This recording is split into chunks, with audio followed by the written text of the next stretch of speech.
ఈ ప్రోగ్రాము గత సంవత్సరం ఆగస్టులో మనం ఐడెంటిఫై చేశారు. చేసినటువంటి 122 మంది లబ్ధిదారుని సెలెక్ట్ చేయడం, 128 లబ్ధిదారులకి కూడా ఇక్కడ NILD కోల్కతా టీం వారు అవన్నీ కూడా ఇక్కడికి తీసుకొచ్చేటటువంటి కార్యక్రమం చేశారు. ఈ కార్యక్రమంకి యాక్చువల్గా మన భరత్ గారు, శ్రీ భరత్ గారు MP గారు వస్తారనుకున్నాం. కొన్ని అనివార్య కారణాల వల్ల ఈరోజు CM గారు ప్రోగ్రాం మన జిల్లాలో ఉండడం వల్ల వచ్చే వారం మళ్ళీ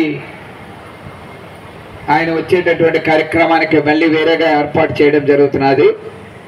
ఇప్పుడు వచ్చినటువంటి దివ్యాంగులందరూ మీ అందరికీ కూడా అన్ని సదుపాయాలు ఆల్రెడీ మీకు